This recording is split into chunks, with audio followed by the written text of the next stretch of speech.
Welcome to DaAi Headlines. I'm Wendy Chen. Thank you for joining us. Coming up in today's top stories, with rising concerns over the H7N9 bird flu, hospitals in Hualien, Taiwan set up preventive measures and quarantine. In Brazil, city volunteers continue to help flood victims in Cubatão City while handing out daily necessities and mattresses. And we see how medical staff at Hualien City Hospital's Heart Lotus Ward works together to bring peace of mind to patients in their final days. First up in today's program, the rising death toll of the H7N9 avian influenza in China has sparked worldwide concerns. Though currently confirmed cases of the bird flu have been limited to eastern China, public health officials in Taiwan are in fear of another SARS epidemic. As Hualien County is a popular destination among Chinese tourists, the Hualien County Health Bureau has conducted inspections in all of the county's hospitals to ensure quarantine and treatment measures are in place.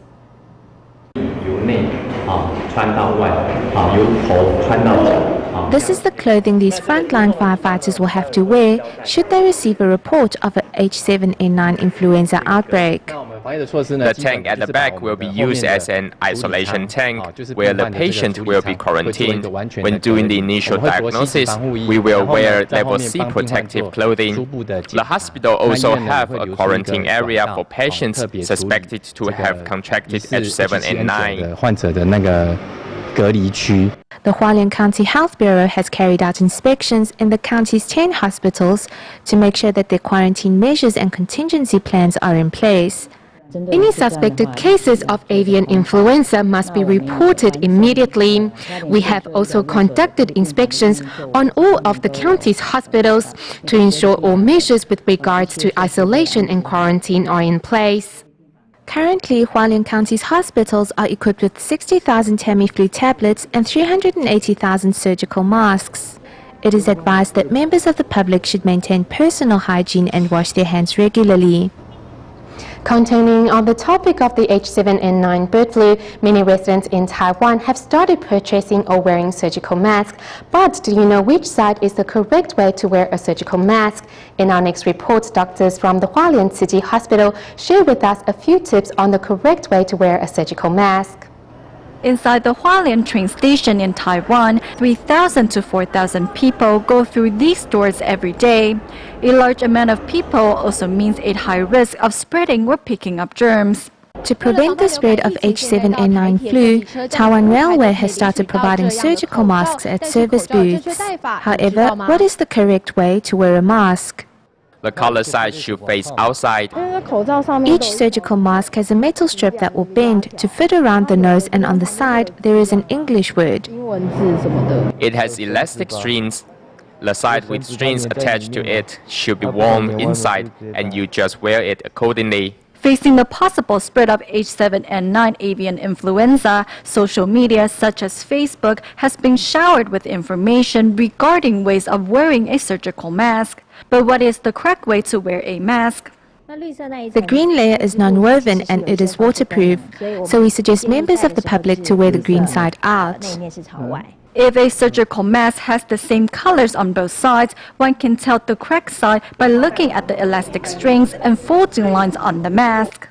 Other than looking at which side has elastic strings, one can also look at the folding lines on the mask. When the folding lines are pointing upwards, then it is the inside and vice versa.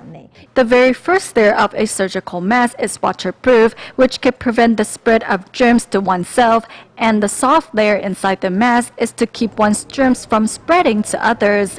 If a surgical mask is worn inside out, its ability to protect the user will not be as effective. The folding lines should be pointing upwards because if there is dust, the first layer can prevent the user from breathing it in. If it is the other way around, then there is a possibility that the user will breathe in the dust. Doctors, however, also remind everyone that to prevent the spread of influenza, one not only needs to wear a surgical mask, but more importantly, should once wash hands before and after wearing it. In Brisbane, Australia, team of medical staff has been organising free dental clinics in Tara for several years now. At a recent visit, they extended their help to Wiambilla community to provide dental services to those living on the outskirts of the town. Meanwhile, in Jayapura City, Indonesia, city volunteers organised their 89th free clinic, during which a total of 294 cataract patients regained their vision. Jayapura City, situated east of Indonesia, is the provincial capital of Papua. What is supposed to be an industrially developed and affluent city is in fact home to many impoverished residents living below the poverty line, many of whom do not have money to seek medical treatment when ill. Worried that patients are unable to see the road ahead, volunteers rush over to assist. Wherever help is needed, that's where Tsuji will be. Tsuji volunteers are holding a free clinic here in Jayapura City to return the gift of sight to cataract patients.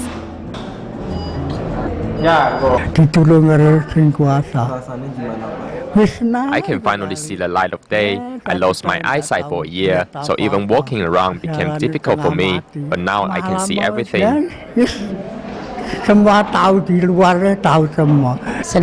I'm so happy. From now on, life will be more convenient. In the past, I could only rely on one eye to guide me, but now I have my eyesight back. Under the invitation of volunteers, local police officials and residents also volunteer their assistance. Tsuji and we, the police, shoulderless ambitions. It's our duty to protect our people and serve members of society, especially when it comes to medical services. With everyone's love and care, cataract patients are brought out of darkness to embrace a colourful new world. Meanwhile, here in Queensland, Australia, prior to the start of the free dental clinic in Tara, 3 dentists first visited the community of Wiambilla to carry out initial checkups for the local residents. However, as communication lines here are underdeveloped, few knew about Tsuji's visit. The public system. Dentists of Tima Australia have been organising ongoing free dental clinics in Tara Town for 7 years now. However, those living on the outskirts went unnoticed until now. You're a superstar, you see? Everyone wants to see you. This year, Tsuji extended the scope of services with dentistry students, giving a talk on maintaining oral hygiene. Year on year, services have become more comprehensive, better serving the needs of local residents. A young girl was so grateful that she made a card to express her thanks. Say thank you, and he's all done a great job, and I'm proud. A wonderful job. Yes. Thank you. This year, a total of 210 patients received dental treatment, with 70 volunteers assisting at the free clinic. A 4th-year dentistry student, Dennis, says attending this Tsuji event opened his eyes to something very new. I was surprised to see that those who live in the same state as us live in such vastly different conditions. They barely have any medical access. Although the distance between Tara Town and Brisbane is some 300 kilometers away, the unfaltering care of Tsuji volunteers has brought these two worlds closer together.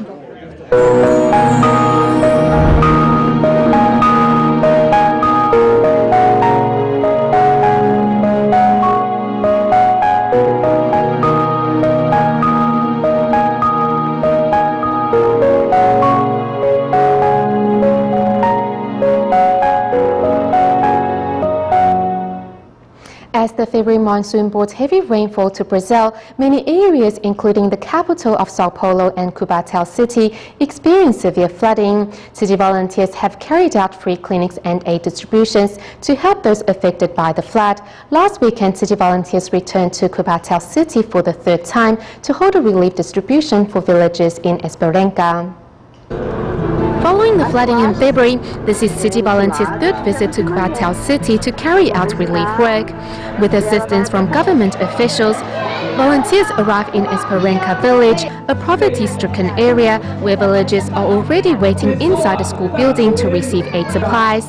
As most of these residents lived in wooden homes, their furniture were destroyed by the flood waters and were in need of clean mattresses. Our home is flooded, so I need a mattress for my daughter. Apart from daily necessities, volunteers also handed out mattresses and cleaning tools. Government officials who were assisting the distribution were deeply moved by Tzu Chi's relief effort. Regardless of skin color, size or financial status, even if they were homeless, we all had lunch together. The flood victims called to say thank you. In the wake of a successful aid distribution, volunteers also plan on holding a free clinic, which the school is happy to help with in any way they can. What we want to do is teach them to help themselves. Tzu Chi volunteers not only provide timely assistance, but also work to bring hope of a better future to those in need. Moving to Malaysia, a fire broke out in a village in Kota Kinabalu at the end of March, affecting over 2,000 residents. Following 2 rounds of aid distributions, Tzu Chi volunteers once again returned to the disaster area to hand out consolation cash. Some 2 weeks following the fire, Tzu Chi volunteers once again arrived at the disaster area with aid for the over 2,000 fire victims. This time around, volunteers are here to distribute consolation cash. We feel sorry for your loss and inconvenience as a result of the fire. Despite the rain, volunteers continue with the aid distribution as they hand out consolation cash to each of the fire victims. I have 5 children. 4 of them are still studying. Today I'm really thankful because your aid will help lighten my burden at this time. Habis kami punya beban mengurangkan sudah ini hari. Dan 30 orang suri rumah yang menjimatkan 50 sen mata wang. Among the disaster victims is 23-year-old single mother Nuri, who has to raise 3 kids by herself. After volunteers explain the purpose of bamboo coin banks, Nuri also joins Tzu Chi's ranks in helping the needy. Each coin symbolized my sincerity to help the needy. The volunteers said they will use the money to help people like us, and I want to be part of it. In total, over 2,400 residents from 338 families received Tzu Chi's consolation cash, as volunteers hope the money can not only temporarily sustain them during this difficult time, but also help them regain the strength to move on. Also caring for disaster victims are Tzu Chi volunteers in southern Taiwan. As tornadoes left a trail of destruction in Kaohsiung and Pingtung, Tzu Chi volunteers visited disaster victims to provide both emergency cash and emotional support. Let's take a look. In Kaohsiung's Dashu district, Tzu Chi volunteers are ready to bring emotional and financial support to the residents who were affected by the tornado on April 6th.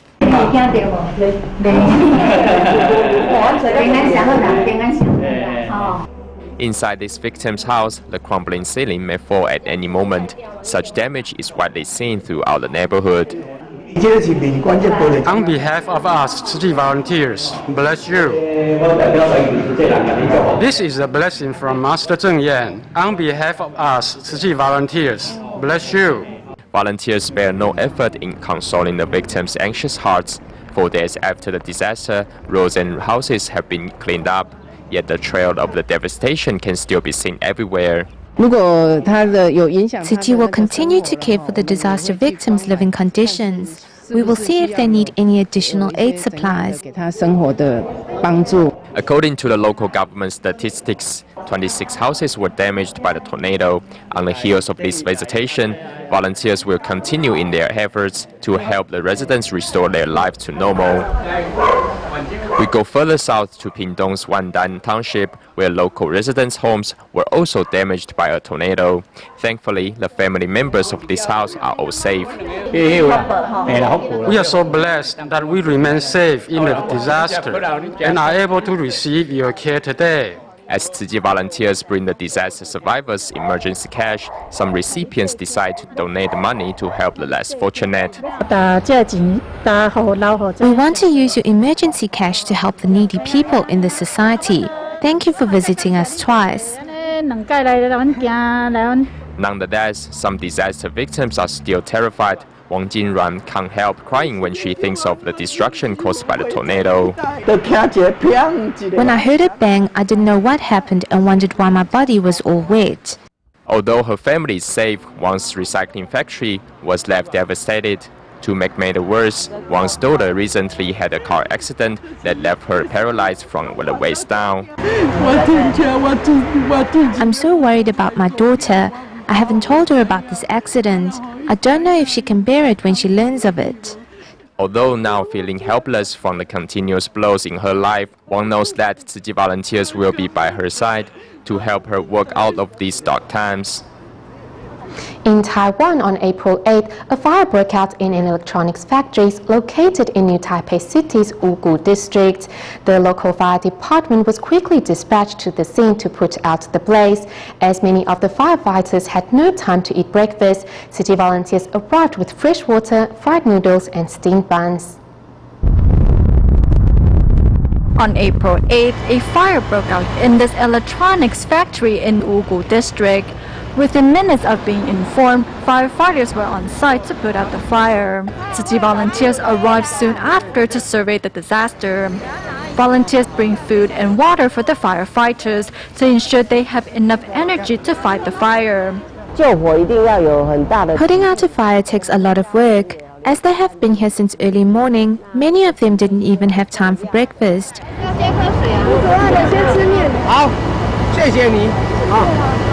Fortunately, the fire is finally put out and there are no injuries or fatalities. We need to stand in their shoes. When local residents are worried about their houses, we are too. Our first priority is to save lives, and belongings will be considered as the second priority. Making sure that every firefighter gets a hot meal after a long morning is the volunteers' way of saying thanks for all the hard work.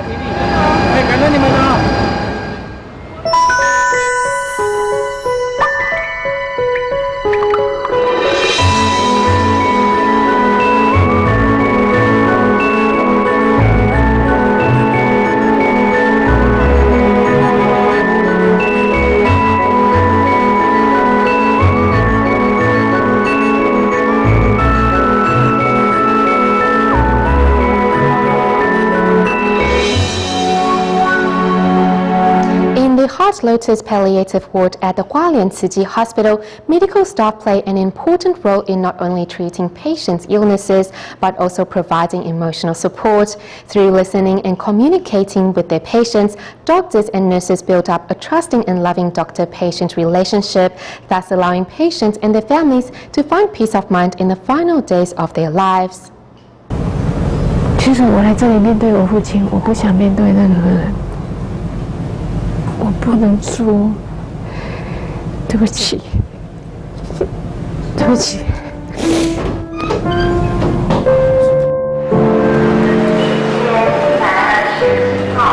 It is always difficult to come to terms with the fact that a family member is nearing the end of his or her life. Here at the Hualien Tzu Chi Hospital, psychiatrists play an important role inside the palliative ward, lending a listening ear to patients and family members. 是去充分的了解他的生命、他的疾病历程。 We need to learn about the patient's life, their condition, and if they have come to terms with their illness. Instead of trying to get them to open up to us, why not let them know that we are here and experience the warm atmosphere we have created? To let them know that this is a place for them to express their emotions freely and tell their stories. Apart from psychiatrists, doctors here also pay close attention to the needs of patients. If you don't eat or drink and are frightened by the thought of dying, then it really might be your turn in 6 months. Many patients live over 6 months, but they don't believe what I say. With a friendly attitude, doctors are not only healing patients' illnesses, but also trying to bring them peace of mind. 哎，老妈，老赵，今天精神比较好一点。 昨天好像睡不好哈。没啥困。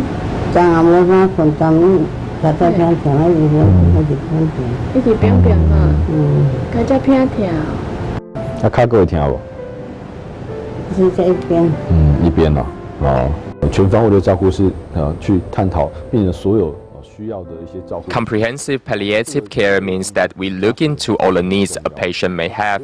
Family members may play an important role in this process, so I spend a lot of time holding meetings with the patients and their family members.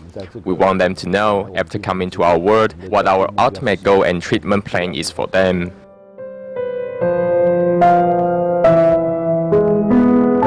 On the front line of the palliative ward are the nurses that check up on every patient several times a day and interact closely with their family members. These medical staff are all united in providing the best possible care to their patients. 去协助他生理上面的一些不舒服哈，比如说像病人他的疼痛啊，他的睡眠问题啊。We try assist in areas where they might feel uncomfortable. For example, the pain they go through, sleeping, vomiting and swollen problems. These are what a patient frequently faces in our palliative care ward. In regards to their emotions, sometimes we will have to access their situation, consider how the patient is taking all of this so far, as well as their family relationships. The patients come and go, the medical teams at the palliative ward cherishes the affinity formed with every person they come across and vow to continue to accompany their patients in the final stages of their lives. As Malaysia's Tzu Chi volunteers have been promoting recycling for over a decade now, in a small town 1.5 hours away from Penang, many local residents have since joined Tzu Chi's recycling efforts. Among the volunteers is 74-year-old Huang Chi-shou, who is gaining both happiness and good health from recycling work. This is a town which lies around an hour and a half outside of the bustling city of Penang, Malaysia. For the past 14 years, Tzu Chi volunteers have been promoting recycling here. They have become a familiar sight around the town, with shopkeepers now preparing their recycling for the volunteers' arrival. I think Tzu Chi is great for helping those families in need. We should help if we can. Although I'm not out cycling with them, but I try to help with little things as much as I can.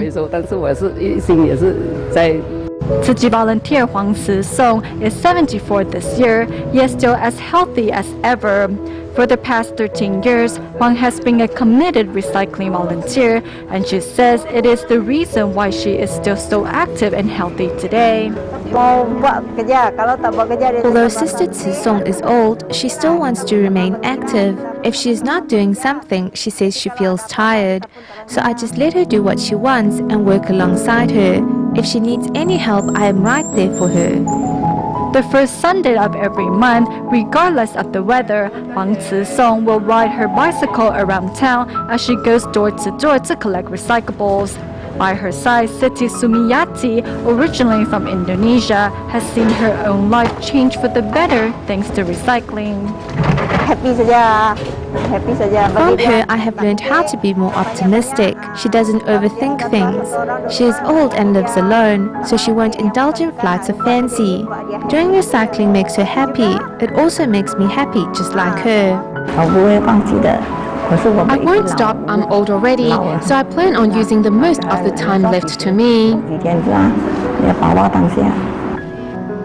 We go back to Taiwan at the end of today's program and meet 85-year-old Tzu Chi volunteer Wu Zhenhuan from Taipei's Nehu district, who despite her age began learning calligraphy and painting when she was 70. Today her children are coming together to hold an exhibition for their mother in hopes of inspiring senior residents alike to pursue their dreams with courage. We'll leave you with these images. Thank you for tuning in. Goodbye.